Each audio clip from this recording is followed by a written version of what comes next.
Das Thema Gesundheit hat uns gerade in den letzten 2,5 Jahren ganz besonders beschäftigt.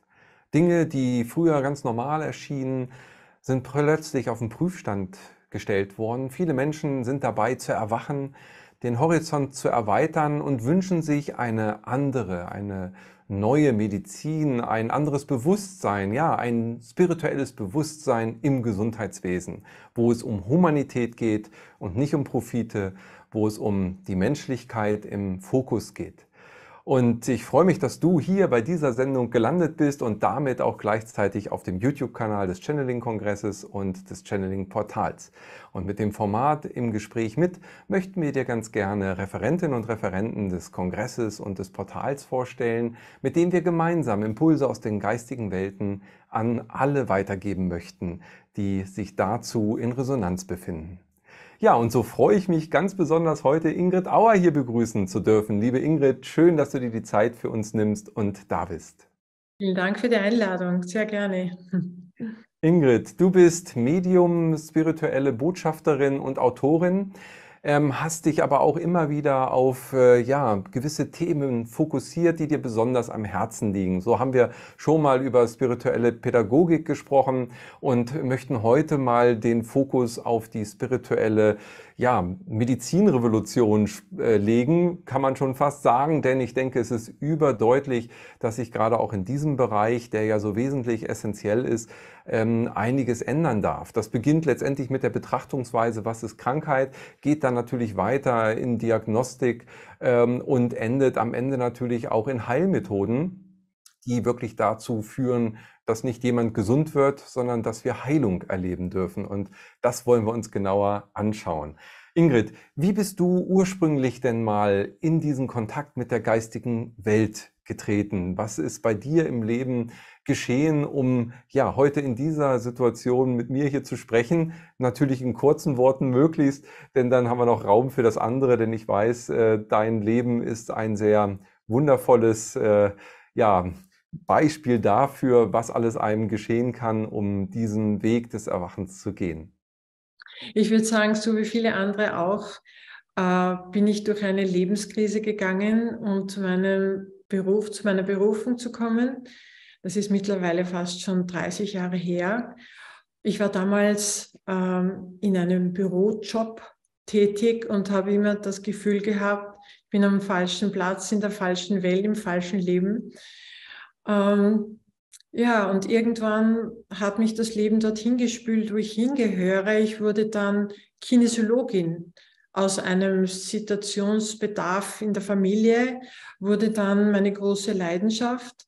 Ich habe damals gleichzeitig Kinesiologie und Astrologie-Ausbildung gemacht und habe mich dann letztendlich für die Kinesiologie entschieden, weil ich fasziniert war über den Muskeltest oder über das Unterbewusstsein, später dann durch die direkte Anbindung herauszufinden, warum ein Mensch aus seiner Mitte gefallen ist und sich das eben auf der körperlichen oder seelischen Ebene in Form von Krankheit oder Unwohlsein oder anderen Schwierigkeiten manifestiert hat. Ich bin ja Skorpion, Aszendent Schütze, und der Skorpion, der bohrt ohnehin, der muss immer alles wissen und auf den Grund gehen. Und es ist mir sehr, sehr entgegengekommen. Also das hat mich mit Leidenschaft erfüllt. Und ich habe einige Jahre als Kinesiologin gearbeitet, mit Menschen, also wirklich direkt am Menschen gearbeitet, bevor ich dann von der geistigen Welt den Auftrag bekommen habe, spirituelle Werkzeuge vom Himmel auf die Erde zu bringen. Und da war mir klar, dass diese Zeit als Kinesiologin eigentlich eine gute Vorbereitung war für das, was ich nachher und auch noch heute mache, nämlich mit Hilfe von spirituellen Energien Menschen wieder in ihre Balance zu bringen und ihnen auch zu zeigen, ja, wo hakt's denn oder wo gibt's noch den Blind Spot, den man noch nicht erkannt hat. Und das mache ich jetzt seit 98 in der Form, eben mit der geistigen Welt zusammen. Und es macht mir nach wie vor Riesenspaß, da auch Pionierarbeit zu tun. Ja? Ich sehe mich wirklich als spirituelle Pionierin, die bestimmte Energien hierher runterbringen darf und dann den Menschen zeigen darf, wie wende ich es an, in Kombination auch mit klassischen oder alternativen Heilmethoden. Das wäre Mhm. mein Weg der letzten 25 Jahre, 30 Jahre.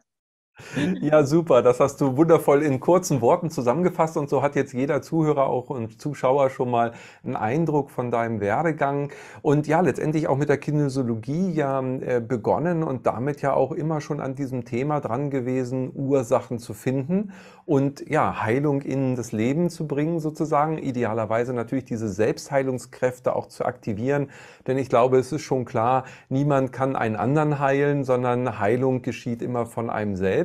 Aber wir haben eben Möglichkeiten, ja, das zu unterstützen von außen. Also das beginnt ja dann schon mit der Diagnostik und geht über die Therapie dann eben bis in die Heilung rein. Jetzt haben wir ja in unserer Gesellschaft, auch gerade in den letzten Jahren, ich hatte es schon kurz bei der Anmoderation erwähnt, natürlich gesehen, okay, das ist also mit der Gesundheit gar nicht so einfach. Und das ist auch gar nichts, was so mit Eigenverantwortung zu tun hat, nach dem Blickwinkel einiger Menschen, sondern das muss für alle irgendwie ganz sicher sein und alles muss gesund sein und also Krankheit muss eliminiert werden. Jetzt kann man das natürlich von verschiedenen Perspektiven aus sehen. Rüdiger Dahlke hat das immer so benannt, letztendlich Krankheit als Sprache der Seele. Wie würdest du das benennen? Also in diesem Ausspruch jetzt steckt ja schon mehr Tiefe drin als eine rein mechanische Betrachtung der biologischen Abläufe in einem menschlichen Körper. Ja, also mein Ansatz ist ja genau der gleiche, denn die Symbole, mit denen ich arbeite, die ich channele und die auch reine Engelenergien enthalten, die haben ja auch eine ganz klare Botschaft, eine ganz klare Sprache. Das heißt, wenn jemand aus seiner Mitte gefallen ist und irgendein Symptom entwickelt hat, und dann teste ich aus, welches Symbol ist das ihn wieder in seine Mitte bringt. Also da geht es nicht um Symboltherapie, sondern geht es um spirituelle Therapie, weil ja das Symbol eben diese Energien, diese spirituellen Energien enthält. Aber jedes Symbol enthält auch eine Botschaft. Das heißt, über die Symbole kann ich eigentlich dem Menschen seine eigene Geschichte hinhalten und sagen, schau dir das an. Womit gehst du in Resonanz? Hast du da etwas übersehen? Hast du was verdrängt? Ist dir das bewusst? Kommt das aus der Kindheit? Kommt das aus früheren Inkarnationen? Und es geht um Selbsterkennen, aber es geht auch um Selbstverantwortung. Und ich glaube, jeder Therapeut, jeder Arzt, jeder Heiler scheitert an dem Punkt, wo der Patient oder Klient nicht in der Lage ist oder nicht willens ist, in die Selbstverantwortung zu gehen. Das klingt manchmal ein bisschen zynisch, und nicht jeder schafft es auch wirklich, diese Verantwortung zu übernehmen. Und wie du schon richtig gesagt hast, es wird ja im Außen immer wieder versucht, uns die Verantwortung abzutrainieren, denn der Vaterstaat oder das Gesundheitssystem übernimmt ja jetzt die Verantwortung für dich, für dein Leben, für deine Gesundheit. Und der bequeme Mensch nimmt das dankbar und gerne an, vor allem dann, wenn er glaubt, es kostet auch nichts. Ja, das passt ja alles in dieses System hinein. Du machst den Mund auf, wirfst eine Pille ein, die du auf Krankenschein verschrieben gekriegt hast und dann soll das gefälligst nutzen, ja. Das kann vielleicht einmal hilfreich sein, wenn jemand Kopfschmerzen hat und das nicht anders wegkriegt. Aber das sollte immer nur eine Zwischenlösung oder eine Notlösung sein. Letztendlich ist Bewusstsein und Gesundheit, das gehört für mich ganz, ganz eng zusammen. Und je höher das Bewusstsein der Menschen steigt und wächst, desto höher muss natürlich auch die Energie und die Schwingung der Mittel sein, die den Menschen dann auch in seinem Bewusstwerdungs- und Gesundungsprozess begleiten.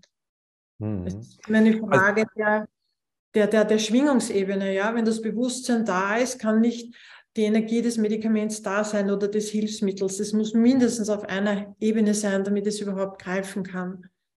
Und wir mhm. entwickeln uns ja immer weiter, unsere Schwingung wird immer höher auf dem ganzen Planeten. Also muss auch das Hilfsmittel, das wir verwenden, um wieder in unsere Gesundheit zurückzukehren, auch mit hinaufsteigen auf einen anderen Level. Das kann nicht auf der 3D-Ebene bleiben. Ja? Das muss auf 4D, 5D, 6D, 7D mit hinaufmarschieren. Mhm. Aber es kann auch natürlich kombinierbar sein, beispielsweise mit einer Operation oder Beinbruch. Ja, wenn das Bein eingegipst wird, ja, da kann ich natürlich auch spirituell arbeiten, aber da muss ich in der 3D-Ebene, in der physischen Ebene als erstes einmal Notfallmaßnahmen ergreifen. Mhm. Ja, das bringt ja jetzt schon die Verzahnung letztendlich, die du hier ansprichst. Also du hast eben gerade von spiritueller Medizin gesprochen, die eben mit höheren Energien arbeitet.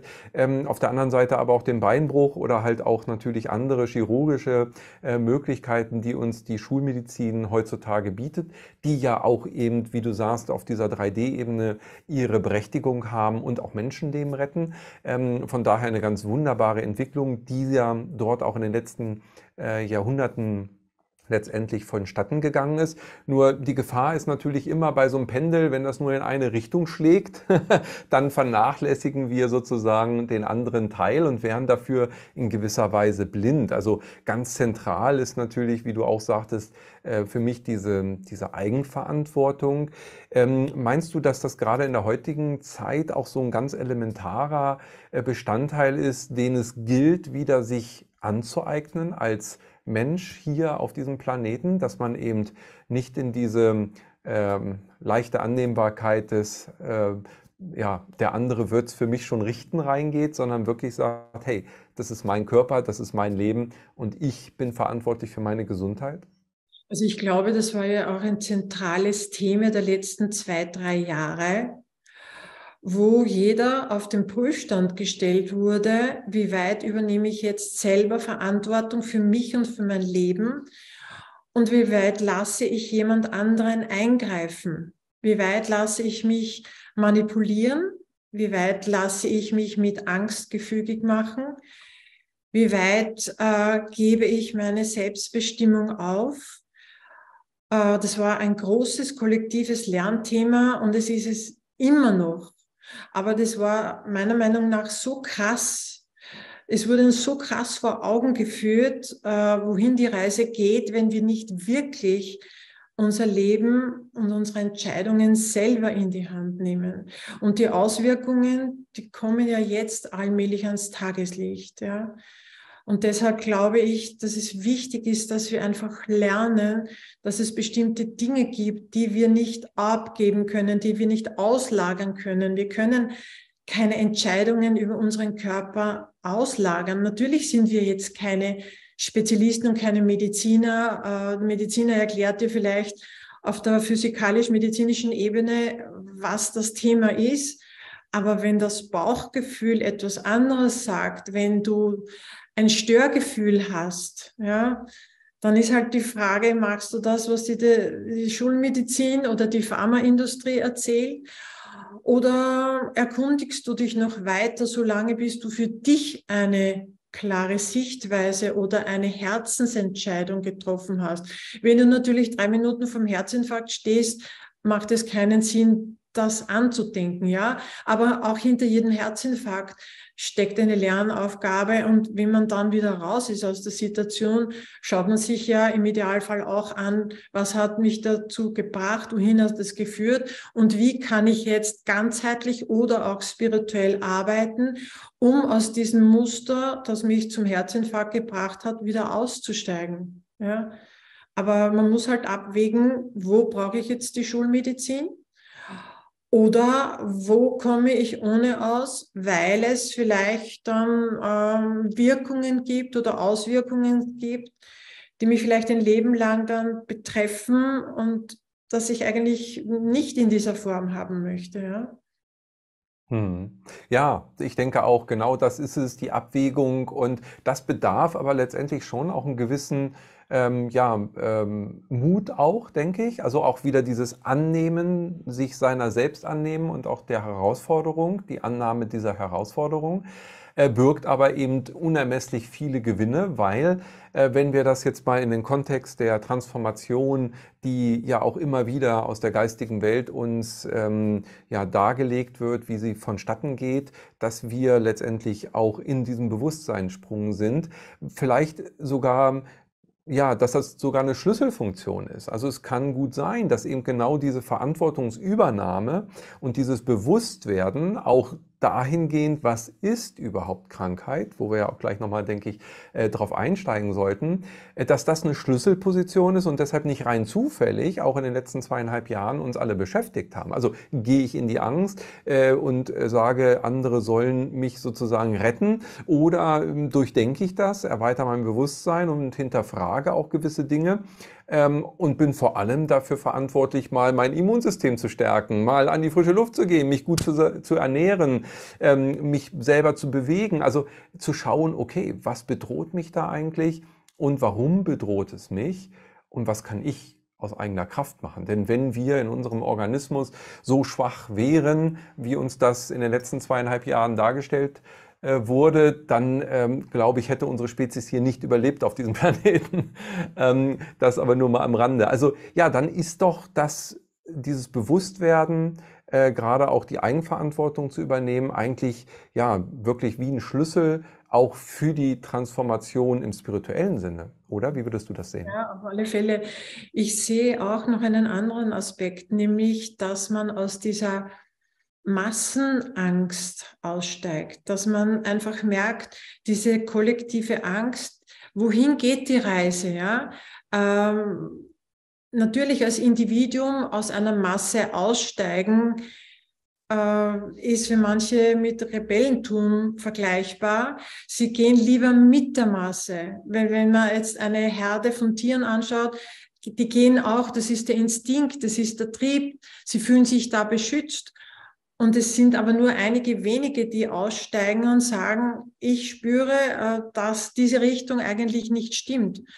Und ich denke mir, das, was in den letzten 2,5 Jahren war, das war wie ein Nadelöhr, durch die Menschheit geschickt wurde. Das war vielen gar nicht bewusst. Und es gibt viele Menschen, die glauben, es war eh alles normal und Vater Staat hat gut für uns gesorgt. Er hat sich Sorgen gemacht, er hat sich hatte Angst um uns und hat uns beschützt. Wenn man ein bisschen zu graben beginnt, dann tauchen natürlich andere Aspekte auf, die nicht so schön sind, wie sie am ersten Blick scheinen. Aber genau das ist Transformation meiner Meinung nach. Wenn man schaut, ich als Skorpion, um das als Beispiel wieder zu nehmen, man sagt ja auch, der Skorpion muss ganz tief hinunter, damit er dann seinen Höhenflug haben kann. Und genau die letzten 2,5 Jahre waren ja auch so ein Prozess, wo die Menschheit ganz tief hineingegangen ist und jetzt die Möglichkeit hat oder damals schon die Möglichkeit hatte zu erkennen, worum geht es eigentlich, ja? Wollen wir so weiterleben? Wollen wir uns unsere Informationen aus den Mainstream-Medien holen? Wollen wir uns manipulieren lassen? Was ist Manipulation? Was ist echt? Was ist Wahrheit? Das kann man oft nur mit dem eigenen Gefühl differenzieren, denn es wird natürlich auch künstlich sehr viel Verwirrung gestiftet, um Menschen auch gefügig zu machen. Also es war wirklich eine Zäsur, die wir da erlebt haben und die wir durchlebt haben. Und ich hatte auch manchmal Situationen, wo ich mir gedacht habe, was ist da jetzt los? Was ist da draußen los? Diese Energie, dieses kollektive Feld, dieses Angstfeld, das hat mich manchmal so beklemmt. Und dann habe ich mir gedacht, so, und ich gehe jetzt wieder auf mich selber zurück. Ich fokussiere mich auf mich selber. Was spüre ich? Ich verbinde mich mit der geistigen Welt. Ich verbinde mich mit meinen Engeln, mit meinen Schutzengeln, mit meinem höheren Selbst und spüre in mich hinein, worauf ich mich fokussieren soll oder bei welchem Gedanken fühle ich mich wohl und bei welchen Gedanken fühle ich mich unwohl? Bei welcher Entscheidung fühle ich mich wohl? Bei welcher Entscheidung fühle ich mich unwohl? Das heißt, jeder ist eigentlich auf sich selbst zurückgeworfen worden, wenn er es zugelassen hat. Aber ich habe natürlich auch erlebt, dass manche Menschen nur mehr funktioniert haben und agiert haben und nicht mehr reflektiert haben. Und das ist dann eine Situation, wo es für den einen oder anderen natürlich in eine Richtung geht, die ihm nicht mehr gut getan hat. Hm. Aber Ja, wie du sagst, also ein ja, Prüfstand, es der war ein da Zustand, hm, genau. Und es war alles unklar, es war alles verworren. Ja? Wenn ich klar sehe, kann ich mich leicht entscheiden. Aber wenn alles verworren ist im Außen, wenn alles mit Angst durchsetzt ist, zum Teil mit Hysterie, zum Teil mit Drohungen, mit allen möglichen Emotionen, die nicht förderlich sind für uns, dann kann man keine klaren Gedanken fassen. Dann kann man wirklich nur mehr sich in sich selber zurückziehen und vor allem sich auch mit Menschen umgeben, die genauso denken oder fühlen wie man selber, um sich auch aus dem Austausch die Kraft zu holen und die Klarheit zu holen. Aber insgesamt war es der Beginn eines großen Transformationsprozesses und diese Prozesse sind oft sehr schmerzhaft. Hm. Ja. Damit das in Bewegung kommt, braucht man manches Mal ein bisschen einen Druck oder ja, unangenehme Situationen, damit man davor beschützt ist oder damit man gestärkt daraus hervorgehen kann. Hm. Ja, du hast ja eben auch davon gesprochen, dass sehr viel Verwirrung war und jeder suchte ja nach Orientierung und ist dann eben zu sich selbst gekommen und ich glaube dann den Schlüssel darin auch zu finden, dass der eigene Kompass des Herzens ja funktioniert, also dem Herzen wieder zu folgen, wie du auch sagtest, wo habe ich ein gutes Gefühl, wo nicht.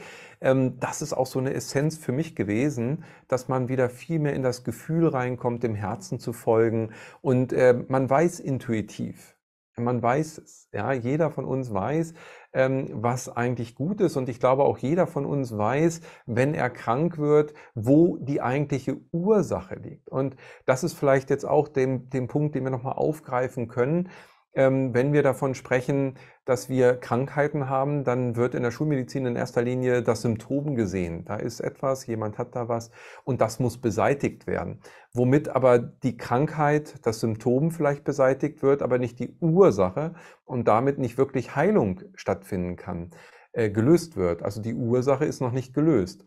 Und ich glaube, dass das auch so ein Schlüssel für die Zukunft sein muss und sein wird, um eben Medizin und Heilberufe und diesen gesamten Bereich anders neu zu denken, neu umzusetzen, mit neuem Leben eben zu erfüllen und dabei natürlich auch Dinge zu sehen. Ich habe vorhin schon von dem Pendel der Schulmedizin gesprochen, was sehr extrem rübergegangen ist und wo es immer mehr auch um Gewinnmaximierung ging, also zum Beispiel Krankenhäuser zu privatisieren. Da müssten eigentlich bei jedem schon die Alarmglocken angehen und dann natürlich auch, ob ein Krankenhaus wirklich Krankenhaus heißen sollte oder nicht lieber Heilungszentrum, wäre in Zukunft vielleicht auch so ein Impuls. Also man sieht schon, da sind ja auch ganz andere Schwingungen allein schon in den Worten drin. Und wenn man dann eben sieht, okay, wem nutzt das Ganze, wer verdient hier Geld und wer fördert dann auch wieder Ärztefortbildungen, das sind die nämlich, die Geld verdient haben, damit die dann wieder Ärztefortbildungen finanzieren und damit natürlich Ärzte dann auch zu Instrumenten werden lassen. Also all das, denke ich, darf auch auf den Prüfstand gestellt werden und wird uns am Ende dann, denke ich, auch dahin führen, dass wir eben nicht die Symptome bekämpfen wollen mehr, auch nicht als Patient, weil wir wissen, dass das zu kurz gedacht ist. Und wenn ich in meiner Eigenverantwortung bin, dann geht es mir nicht darum, Symptome zu bekämpfen, sondern dann geht es darum, in der Wurzel zu heilen. Welche Möglichkeiten dort jetzt aus der Sicht der spirituellen Medizin würdest du sehen, um genau diese Heilung voranzubringen? Ich glaube, dass es wichtig ist, wie ich schon erwähnt habe, dass wir schauen, auf welcher Schwingungsebene die Menschen unterwegs sind. Wir wissen, dass wir immer höher schwingen. Es gibt sehr viele Menschen, oder vor allem die Kinder, die mit einem ganz anderen Bewusstsein schon in die Welt kommen. Und wir müssen einfach die Schwingungsmedizin oder die spirituelle Medizin auf dieses Level anheben, beziehungsweise schauen, wer braucht was, beziehungsweise wie kann ich noch mehr spirituelle Energien jetzt in mein Heilungssystem integrieren. Und bei spiritueller Medizin spreche ich jetzt nicht von Energiemedizin, auch nicht von Schwingungsmedizin, sondern da hole ich mir wirklich spirituelle Energien aus der geistigen Welt, beispielsweise aus der Welt der Engel, der aufgestiegenen Meister, um nur einige zu nennen, und arbeite und integriere diese Energien in den Heilungsprozess hinein.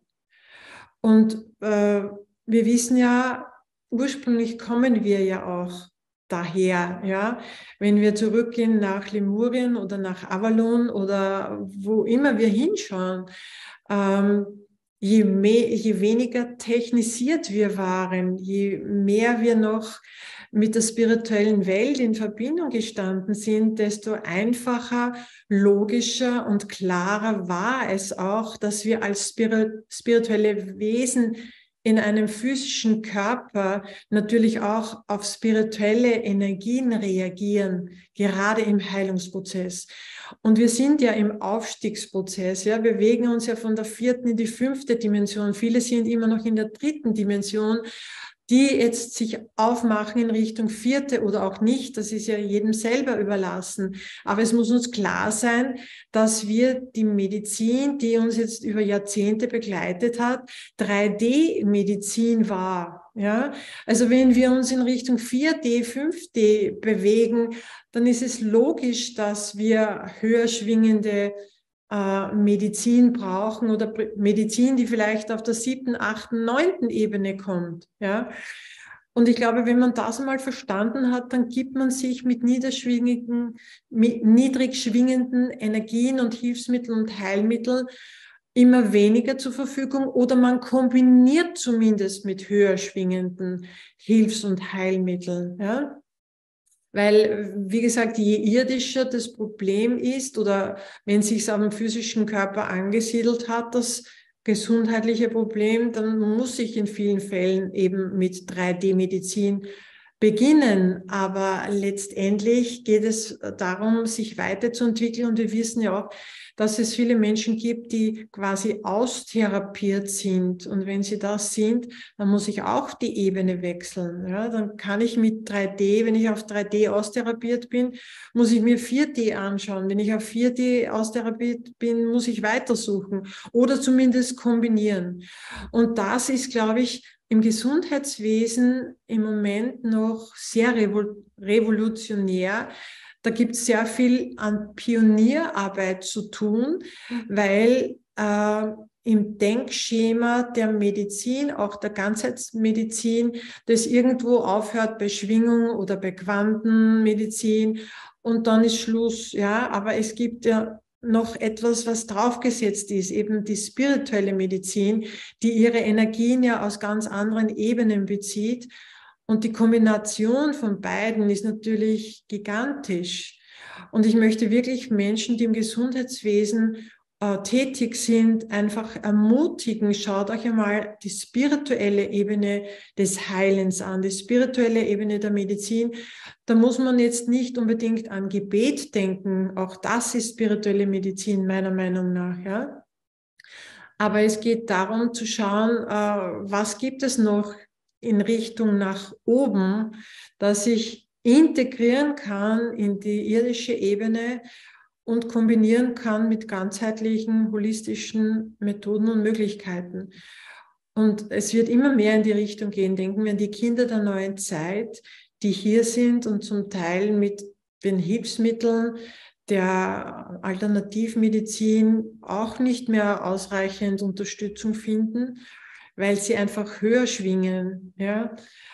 Und dazu gehört aber meiner Meinung nach, dass Menschen im Gesundheitswesen zuerst einmal Spiritualität für sich selber entdecken, Spiritualität selber in ihr Leben integrieren. Wenn ein Mediziner ein Problem hat mit dem Thema Engel, ja, dann wird es schwierig werden, dass er spirituelle Medizin praktiziert. Ja, das ist jetzt nicht nur an einen Engel gebunden, das ist mir schon klar, aber dass der eine Erfahrung macht mit spirituellen Energien, mit spirituellen Wesenheiten, um Engel oder aufgestiegene Meister mal zu kategorisieren, ja. Wenn der nicht selber seine Seele wiederentdeckt, wenn er nicht selber auf der spirituellen Ebene aufmacht, dann kann er spirituelle Medizin nicht praktizieren. Das funktioniert einfach nicht. Umgekehrt gibt es sehr viele spirituelle Menschen, denen gar nicht bewusst ist, dass sie spirituell eigentlich unterwegs sind im Leben. Also ich kenne Ärzte, die sind sehr spirituell, sie wissen es aber nicht. Ja? Also ich glaube, da gibt es noch viel an Aufklärungsbedarf, an Handlungsbedarf, an Angeboten, an Impulsen, an Informationen, damit die Menschen einfach erkennen, wer sie sind, wo sie stehen und wie sie einfach weiterarbeiten können auf einer höheren Ebene. Und das finde ich ein ganz spannender Prozess, der da gerade am Laufen ist und der gerade begonnen hat, erst vor einigen Jahren. Und die Zukunft geht ja nur mehr in diese Richtung, meiner Meinung nach. Ja, es liegt an uns jetzt, in welchem Tempo, in welchem Umfang, wie sich das im Außen alles gestalten wird. Aber die Reise geht dorthin. Wir sind bereits am Weg. Hm. Ja, definitiv. Und da ist natürlich der medizinische Bereich überhaupt nicht auszusparen, sondern auch aus meiner Sicht ein sehr zentraler, wie wir ja vorhin eben schon festgestellt haben, geprägt durch die letzten 2,5 Jahre.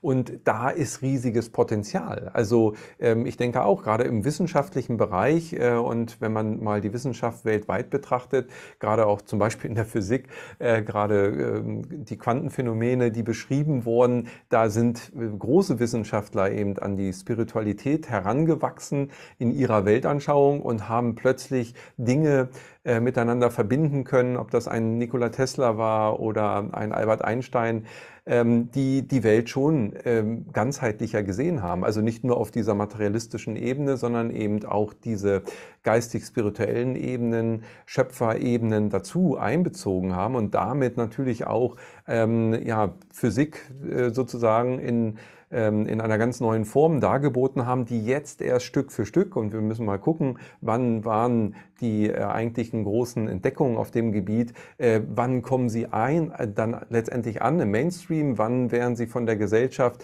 reflektiert und als solches auch überhaupt erst wahrgenommen, was da eigentlich hintersteckt. Ja? Ich glaube, dass das eben genau parallel zu diesem Transformationsprozess auf vielen Ebenen der Wissenschaft letztendlich jetzt geschieht und damit die Wissenschaft rausbringt aus diesem mechanischen Weltbild und dieser Wissen zu schaffen Perspektive hin dahin, dass dort eben etwas Größeres ist, ein Schöpfungsprozess und dass das Wissen schon längst da ist und letztendlich aus Wissenschaftlern der alten Zeit Wissensforscher der neuen Zeit werden und damit eben eine ganzheitliche Betrachtung dann vonstatten gehen kann. Aber wenn ich jetzt sehe, was du auch gerade sehr schön beschrieben hast, die Spiritualität, die ja jeder Therapeut letztendlich für sich erstmal entwickeln und entdecken darf und sie dann auch einbringen kann, viele Mediziner, die das ja auch schon machen, das ist ja ein Prozess, wo wir im Grunde genommen im Bereich Ausbildung, Fortbildung, ja, ganz neue Seiten anschlagen dürfen und wo neue Einflüsse reinkommen dürfen, um ja, dieses medizinische Verständnis dann auf eine neue Frequenz auch anzuheben, um bei dem Bild der Frequenz mal zu bleiben. Was denkst du, wie kann uns das gelingen? Jetzt gerade in dieser Zeit, wo wir ja so eine riesen Kluft haben zwischen diesen absoluten Glauben oder Irrglauben, sage ich mal, an uns können irgendwelche Gentherapien aus irgendeiner Situation helfen, hin zu einem, wir dürfen verstehen, was Krankheit überhaupt erstmal ist. Also ich glaube, der Weg führt vom Verstand in das Herz oder man könnte auch sagen, vom Wissen in die Weisheit. Und diese innere Weisheit, die tragen wir ja alle in uns.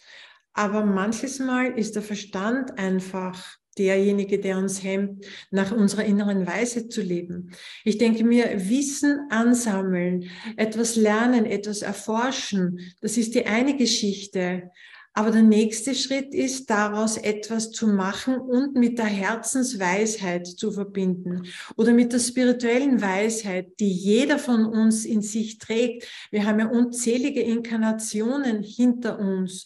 Wir haben ja alles an Wissen und Erfahrungen abgespeichert, aber wir haben natürlich auch dieses alte kosmische Wissen in uns, von dort, wo wir ursprünglich hergekommen sind. Ob das jetzt die Plejaden sind oder was auch immer. auch das tragen wir in uns. Und wenn wir uns erlauben, diese alte Weisheit, den Deckel runterzunehmen und da hineinzuschauen, ja, und daraus zu schöpfen und das dann mit dem Wissen verknüpfen oder vielleicht sogar das Wissen der Weisheit noch unterzuordnen. Das wäre für mich ein gangbarer Weg für die Mediziner der neuen Zeit, für die Therapeuten der neuen Zeit, für die Ärzte der neuen Zeit, auch für die Coaches der neuen Zeit oder für die Therapie, wie soll ich sagen, Auszubildenden oder ja, also alles im Gesundheitswesen, egal, da rede ich auch von Tierkommunikatoren, die können sowieso nicht mehr mit dem Verstand arbeiten. Also die werden gezwungen, mit ihrer inneren Weisheit zu arbeiten. Aber alle, die aus wissenschaftlich geprägten Berufen kommen, dass sie das als Basis lernen und dann sagen sie, so, und jetzt schaue ich mir das Leben, die Medizin, die Wissenschaft von einer ganz anderen Perspektive an. Also für mich ist es wirklich der Weg vom Verstand in das Herz oder vom Wissen in die Weisheit. Sehr schön. Ja, und dann werden Hochschulen vielleicht auch wieder zu Weisheitsschulen, wo eben genau das schon vermittelt wird, eben diesen größeren Blick auf das Gesamte zu haben und ja, raus aus diesem Analytischen hin eben zu der Gesamtheitssicht, also des Anschauens des Menschen in seiner Ganzheit. Das finde ich ja ein sehr, sehr schönes Bild, was du da gerade uns gezeichnet hast. Und darum geht es letztendlich in den nächsten Jahren auch immer mehr. Jeder Einzelne kann dazu ja aber auch ganz bewusst was beitragen. Nicht jeder, der uns jetzt gerade zuschaut, ist ja Mediziner und sagt, ach Mensch, alles klar, ich werde meine Praxisarbeit morgen umstellen. Wir sind ja alle an verschiedenen Positionen, aber jeder kann was dazu beitragen. Was würdest du jetzt jemandem sagen, der sagt, Mensch, ich habe mein bisheriges Leben, was den Bereich Gesundheit angeht, noch gar nicht so in diesem spirituellen Kontext gesehen. Wie kann man dort die ersten Schritte gehen? Was ist aus deiner Erfahrung da vielleicht hilfreich als Werkzeug? Also ich würde sagen, es geht einmal um Selbstreflexion, einfach einmal zu schauen, wo stehe ich, wer bin ich, was tut mir gut, was tut mir nicht gut. Ja? Man kann schauen mal, was habe ich aus der Kindheit mitgebracht, was mich vielleicht hemmt. Man kann schauen, was habe ich aus früheren Inkarnationen mitgebracht, was mich hindert, ich selbst zu sein. Und wenn man beginnt, einmal an der eigenen Eischale zu klopfen und das Ei aufzubrechen, also das Küken zeigst du mir, was freiwillig dann da drinnen stecken bleiben möchte. Ja? Und es ist ein Erwachungsprozess. Es geht eigentlich nur um den ersten Schritt. Und ich glaube auch, weil du gesagt hast, nicht jedes Mediziner, es geht um das morphogenetische kollektive Bewusstseinsfeld der Menschen. Egal, wo die Menschen gerade stehen, in welchem Beruf oder in welchem Lebensabschnitt. Jeder, der diesen Bewusstseinsprozess anstrebt oder seine Eischale mal versucht aufzuklopfen, ja, der trägt ja zu diesem Bewusstseinswandel bei, egal wo wir stehen, weil die Summe macht es aus, nicht mathematisch, sondern energetisch. Wir wissen ja, das morphogenetische Feld funktioniert anders als Mathematik, wo es bei 51% kippt. Es kippt ja schon bei 3,5% in die richtige Richtung. Und ich glaube gar nicht, dass wir uns irgendwas Bestimmtes vornehmen müssen, sondern einfach neugierig auf uns selber sein, neugierig zu sein, was habe ich mir eigentlich für dieses Leben vorgenommen? Was spüre ich alles noch an mir? Also für mich ist da immer auch ein astrologisches Gespräch oder Human Design ein guter Einstieg, weil viele Leute zum ersten Mal sehen, mit welchem Potenzial und welcher Lebenswegabsicht sie in dieses Leben gekommen sind. Man kann natürlich auch mit meinen Werkzeugen arbeiten, weil diese Werkzeuge zeigen dir auch genau auf, wer bist du, wo stehst du, woher kommst du, welches Potenzial hast du, was hast du bereits aktiviert und was ist noch unterdrückt. Du kannst mit Hilfe meiner Werkzeuge auch sehen, wo gibt es noch Blockaden, wo gibt es noch im Mindset, neues Modewort, ja, aber Glaubenssätze, wo hindern mich noch Glaubenssätze? Aber du spürst immer mehr, wenn du mit spirituellen Werkzeugen arbeitest, dein eigenes Potenzial und das beginnt dann von selber zu laufen, ja. Also diese Entwicklung ist nicht, dass ich sage, oh, ich muss mich jeden Tag plagen, sondern ich setze die ersten Schritte und je mehr ich in diese Richtung gehe, desto leichter wird es, desto mehr Spaß und Freude macht es. Aber die Menschen müssen sich selber wieder entdecken. Die spüren sich ja gar nicht mehr. Das ist, glaube ich, ein großes Thema. Das kann man jetzt sagen durch Meditation, man kann in die Natur gehen, man kann einfach am Bett liegen und Fantasiereisen machen, ja, oder einfach ein Zwiegespräch mit den Schutzengeln führen. Das klingt vielleicht kindisch, ja, aber versucht bitte mal euch vorzustellen, ihr legt euch aufs Bett und sagt so, meine lieben Engel, meine lieben Schutzengel, ihr seid da, ich stelle euch Fragen und ich spüre in mich hinein, welche Impulse ich bekomme. Also es geht um die Kommunikation auch mit der geistigen Welt, die uns da ganz massiv voranbringen kann. Aber wenn wir uns mental abschneiden, weil wir sagen, Engel sind Kinderkram, dann wird es natürlich schwierig. Aber es hat halt jeder seine eigenen Methoden. Ich kommuniziere halt mit den Engeln. Ich meine, ich bekomme auch Informationen, aber als ich begonnen habe mit meiner Engelarbeit, habe ich auch gesagt, so bitte alle mal herhören, ich habe das und das Problem. Jetzt brauche ich eine Antwort von euch oder gebt mir Impulse, gebt mir Zeichen im Außen. Und mit meinen Werkzeugen geht es natürlich leichter, weil es klarer ist, weil jedes Werkzeug eine klare Botschaft hat. Und deshalb sind ja auch diese Engelsymbole oder Engelessenzen genau in diese Zeit vom Himmel auf die Erde gekommen und nicht 50 Jahre vorher und nicht 50 Jahre später, weil die Menschheit in einem Erwachungsprozess ist. Ich sage immer, meine Werkzeuge sind die Wanderschuhe. Ich kann auch barfuß gehen. Ja, aber mit Wanderschuhen ist es halt angenehmer und ich kriege weniger Blasen an den Füßen und ich komme halt schneller von A nach B. Aber es gibt ja natürlich auch andere Möglichkeiten. Ich kann jetzt nur von dem sprechen, womit ich mich selber gut auskenne. Ja. Aber es Sehr schön. geht um Selbstentwicklung, um Persönlichkeitsentwicklung, um spirituelle Entwicklung. Und wenn wir das einmal angestoßen haben, dann beginnt es zu laufen und dann haben wir zu tun, dass wir unserer eigenen Entwicklung hinterherkommen. Und wenn das Kollektiv macht, ja. Da ist richtig Potenzial drin, absolut. Und das ist so begeisternd, wie du es auch erzählst. Und das Bild mit den Wanderschuhen ist auch klasse. Also ja, dazu ist aber die Basis eben wirklich nötig, dass jemand selber sagt, okay, ich will jetzt eine Bergtour machen, ich will jetzt mein Leben erwandern, ich möchte den Lebensweg beschreiten und das aktiv.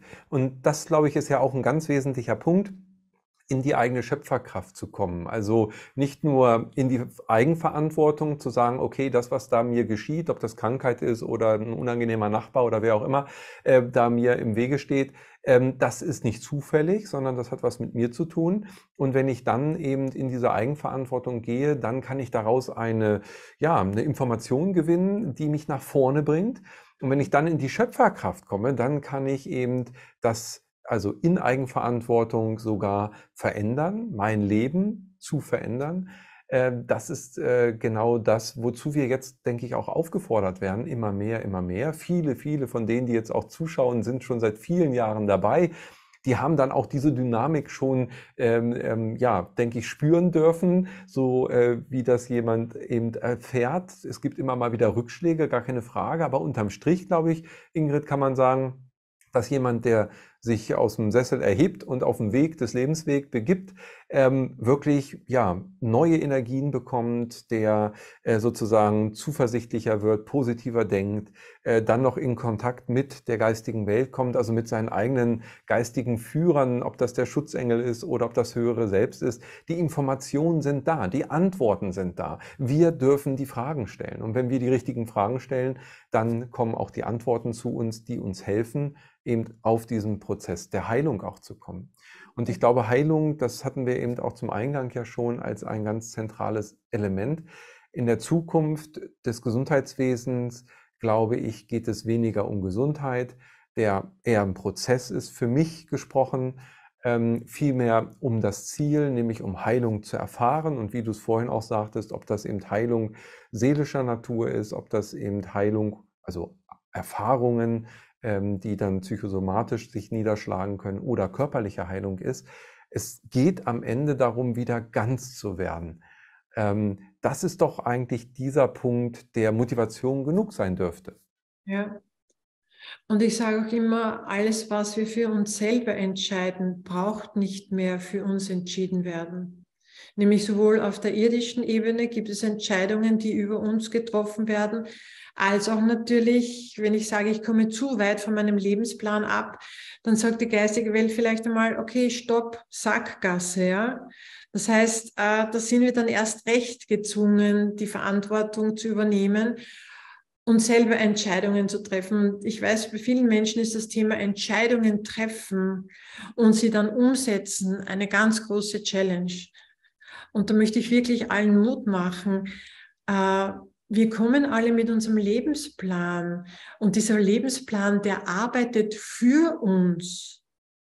Wenn wir uns jetzt gegen den Lebensplan stellen, gegen den Fluss unseres eigenen Lebens, dann wird es natürlich vielleicht unangenehm oder schwierig. Aber im Prinzip arbeitet das Leben immer für uns. Unsere Göttlichkeit arbeitet immer für uns. Und die Hürden, die gehören halt dazu, um noch mehr zu wachsen oder vielleicht auch aus karmischer Sicht das eine oder andere jetzt abzulegen, endgültig, sagen wir mal so, auszumerzen, egal wie man das jetzt bezeichnen möchte. Karma ist ja für mich keine Strafe, sondern Karma ist für mich Erfahrung. Vielleicht eine Erfahrung, die ich in früheren Inkarnationen nicht gemacht habe oder nicht zu Ende gebracht habe, bringe ich jetzt zu Ende. Aber es ist ein Gewinn, ja, ein Wachstumsgewinn unserer Seele, unserer Persönlichkeit, unseres Lebensweges. Das ganze Potenzial wächst. Es drängt nach vorne, es drängt nach oben. Und wenn wir im Flow sind und die Stolpersteine und Hürden akzeptieren, annehmen, bearbeiten, transformieren, dann können wir sie als gewinnbringend in unser Leben integrieren. Mhm. Und Ja. nicht als Schicksal oder als Feind. Natürlich gibt es schreckliche Schicksale oder Schicksalsschläge. Ich möchte da jetzt nichts beschönigen, ja, weil ich möchte das auch respektieren, wenn Menschen unter einem Schicksalsschlag leiden. Trotzdem möchte ich Sie ermutigen, einfach nach vorne zu schauen und versuchen, das, was Sie in dieser Situation erfahren haben, erlebt haben, miterlebt haben, zu integrieren, anzunehmen und einfach zu schauen, und was ist das Positive daran, was mir das Leben damit schenken kann oder bringen kann, was meiner Seele wieder einen Entwicklungsimpuls gibt. Es ist ja nicht nur alles schwarz oder weiß, es gibt ja auch Grau, verschiedene Graustufen. Aber wie gesagt, ich möchte dann niemanden zu nahe treten, wenn er jetzt mit einer Krankheit oder einem Schicksalsschlag einfach nicht zurechtkommt. Aber ich möchte einfach sagen, versuch einfach, dass du dich mit der spirituellen Ebene verbindest. Ja, hol dir deine Engel herein, ganz bewusst. Arbeite mit den aufgestiegenen Meister, arbeite mit den Schutzpatronen, arbeite mit den Göttinnen, mit den lemurischen Göttinnen, mit den avalonischen Göttinnen, egal womit. Aber wenn du im Irdischen im Moment nicht weiter weißt, dann verbinde dich wirklich mit der spirituellen Ebene. Auch das ist spirituelle Heilung. Mhm. Ja, und diese Angebote und diese Unterstützung und Hilfe, die dürfen wir annehmen. Und es ist ja auch sogar so, dass wir dazu Ja sagen müssen. Also wir müssen auch um Unterstützung letztendlich an der Stelle bitten, weil von sich aus dürfen sie gar nicht. Wenn man da mal in die Spielregeln vielleicht reinschaut, wird das sicherlich irgendwo auch gestanden haben oder wird es auch stehen. Wir haben das damit vergessen, aber ich glaube, das gehört dann auch dazu, dass wir bereit sind und sagen, okay, bitte helft uns. Also ich bitte darum, um Hilfe. Deshalb ist das Gebet dann natürlich auch ein sehr guter Weg, eben ja, andere Schwingungsebenen anzuerkennen damit und eben auch einzuladen und um Unterstützung zu bitten. Das Ganze, was du auch gerade sagtest, hat natürlich auch mit einem ganz entscheidenden Punkt zu tun. Das ist mutig zu sein, also sich da wirklich reinzuschenken, auch in diesen Lebensweg, in diesen Fluss des Lebens, von dem du ja gerade gesprochen hast. Und interessant ist ja, wenn man das nochmal reflektiert, was hält uns davor ab? Das ist die Angst. Mhm. Ja, und wenn ich jetzt überlege, was ist in den letzten 2,5 Jahren und bis in Deutschland sogar heute noch, was wird dort gemacht? Es wird Angst geschürt. Ja, von den Menschen und Stellen, Institutionen, die uns vermeintlich helfen wollen, wurde aber eigentlich nur Angst geschürt, die noch nicht mal sich bewahrheitet hat. Also eigentlich gar nichts hat sich bewahrheitet, wie wir heute wissen. Aber das ist schon interessant. Das fällt mir jetzt gerade auf, wo wir darüber sprechen. Also wem, zu wessen Wohle wurde hier die Angst geschürt, ist dann die Frage. Ja. Aber gut, das kann ja jeder für sich selber nochmal reflektieren. Ich finde es nur gerade ganz interessant, weil wir darüber gesprochen haben. Also ja, wir brauchen Mut, Ja zu sagen zum Leben, reinzugehen in diesen Lebensprozess und dann auch zu sehen, okay, Krankheit ist auch eine Chance. Das ist eben ja die Sprache der Seele, wie wir es vorhin schon hatten, als eine Möglichkeit der Deutung. Und es bietet immer wieder die Chance der Veränderung und damit der Weg hin zur Heilung. Ich glaube, ja, sehr, sehr zentrales Thema und dementsprechend total schön, dass wir das auch mal aus dieser Warte jetzt betrachtet haben, Ingrid, eben aus dieser spirituellen Sicht. Und das Schöne ist, ja, dass da eben, wenn wir zurückgucken nach Lemurien, nach anderen Kulturen, aber auch in den Schamanismus von Naturvölkern, es wurde ja schon gelebt und das zeigt uns, dass das jetzt nichts Neues ist als solches, sondern es geht eigentlich darum, wieder eine Rückbindung zu entdecken und sich zu erinnern, wie du auch schön sagtest, was wir alle in uns tragen, als Sternensaat, als Seelen, die hier inkarniert sind. Ich glaube, da ist noch sehr viel mehr Potenzial als das, was wir bisher sehen. Was würdest du aus deiner Perspektive sagen? Das ist doch eine riesen Schatzkammer, die da noch wartet, oder? Absolut. Wir haben erst den Deckel ein wenig geöffnet, um zu schauen, welche Goldschätze in uns liegen. Und wie du auch richtig sagst, wir haben das ja alles schon erlebt, wir haben das alles durchlebt. Das ist ja in unserer DNA, in unserer multidimensionalen DNA, ist das ja alles abgespeichert. Alle Erfahrungen, alle Heilungsprozesse, die wir an uns gemacht haben, aber auch an anderen gemacht haben. Ja, es ist ja alles da. Wir können eigentlich auf alles zugreifen. Die Angst hindert uns manches Mal daran, und manchmal verwendet man ja eben Angst auch sehr manipulativ, wie wir wissen. Und wenn wir das erkennen, dann ist das schon einmal ein erster Schritt in die Richtung, dass wir sagen, wir sind eigentlich vollkommene Wesen, die gerade auf dem Planeten Erde spezielle Erfahrungen machen wollen, um uns noch weiter zu entwickeln. Aber wir sind immer mit der Göttlichkeit verbunden. Wir tragen das Göttliche in uns. Wir tragen Spiritualität in uns. Aber wir sollten uns immer wieder daran erinnern. Und wir vergessen es im Alltag leider viel zu oft. Und vor allem, wenn wir aus der Mitte gefallen sind, dann kappen wir uns manchmal selber von unserem spirituellen Sein, zwar nicht wirklich, aber man hat oft das Gefühl, jetzt ist man komplett draußen auch aus diesem Urvertrauen, aus dieser spirituellen Führung, obwohl wir die nicht verlieren. Aber dann rutschen wir oft in den Verstand und dann ist einfach dieses Wissen, dieses innere Wissen ein bisschen verschüttet. Und umso wichtiger ist es wieder, sich auszurichten, sich aufzurichten und sich wieder ganz bewusst mit der geistigen Welt zu verbinden, um wieder in die innere Mitte zu kommen und zu spüren, dass wir eigentlich erstens niemals alleine sind und zweitens, dass wir als Seele schon alles durchlebt haben. Im Prinzip wissen wir das alles schon. Wir sind hier, um das jetzt noch zu vollenden, so würde ich das zumindest bezeichnen. Und weil wir unbedingt dabei sein wollten in diesem großen Transformationsprozess. Sehr schön. Ja, wundervoll. Liebe Ingrid, du hast ja auch genau zu diesem Thema einen Blog gestartet, Spiritualität in der Medizin. Vielleicht kannst du uns noch ein bisschen was darüber erzählen. Was möchtest du damit auch bewegen und worum dreht es sich da? Was hast Ja, du da noch für Inhalte sonst? also ich habe einen Blog zum Thema Spiritualität im Gesundheitswesen, um Menschen, die im Gesundheitswesen tätig sind, aber auch die mit dem Gesundheitswesen als Patient in Verbindung kommen, einfach zu sensibilisieren zum Thema Spiritualität, einfach zu spüren, dass es wichtig ist und eine Bereicherung ist, wenn sie das noch in ihr Leben integrieren, in ihr Berufsleben integrieren.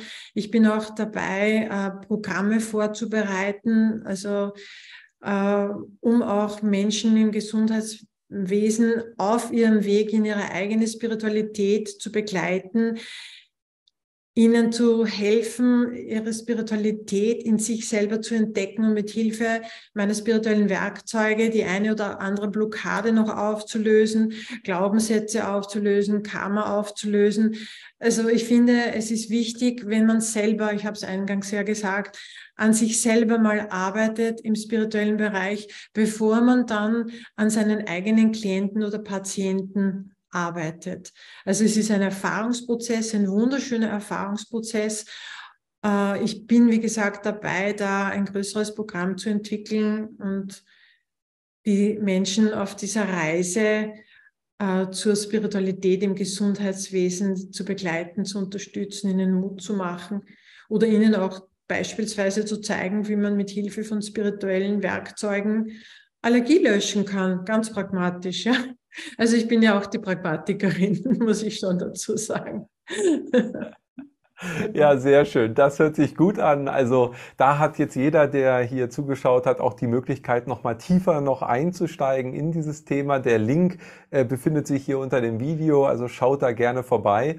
Und ja, liebe Ingrid, vielen, vielen Dank für dieses wundervolle Gespräch. Ich glaube, das wird nicht das letzte Mal sein, dass wir uns auch um dieses Thema gemeinsam austauschen, denn ja, es wird sich ganz vieles auch entwickeln. So ist auch mein Gefühl in den nächsten Jahren, gerade auf diesem zentralen Punkt eben Gesundheit und Heilung. Und deshalb freue ich mich, dass wir da gemeinsam auch wirken dürfen und auch mit dieser Sendung nochmal neue Impulse geben konnten. Also ganz lieben Dank für dein Wirken, für dein Sein und schön, dass wir über dieses Portal, den Channeling-Kongress und all diesen Plattformen, die wir hier zur Verfügung stellen, auch miteinander verbunden sind. Lieben Dank, Ingrid. Vielen herzlichen Dank dir. Es ist mir jedes Mal eine besonders große Freude und Ehre, mit dir zu sprechen. Es macht immer Spaß und ist eine große Bereicherung. Dankeschön. Vielen Dank. Ja, ihr Lieben, ich denke, das war ein spannendes Gespräch mit vielen Erkenntnissen, auch für mich jetzt nochmal gerade hier. Es ist immer wieder schön, in diesen Austausch zu gehen und ja, wir sind immer wieder auch ermutigt und aufgefordert, Dinge zu hinterfragen, zu schauen, was bietet das Leben mir noch, wie kann ich meinem Herzen folgen, wie kann ich auch zum Beispiel mit schweren Themen wie dem Thema Krankheit anders umgehen und damit meine Zukunft ganz neu gestalten. Und so wünsche ich dir alles, alles Gute, vor allem viele Heilungsimpulse in der nächsten Zeit und freue mich, wenn du ein Like hier lässt, wenn es dir gefallen hat, wenn du unseren Kanal abonnierst und du vielleicht auch in den Newsletter kommst vom Channeling-Kongress und vom Portal, dann erfährst du viele, viele weitere Neuigkeiten und verpasst auch kein Video mehr. In diesem Sinne, alles, alles Liebe, bis dahin, Ade.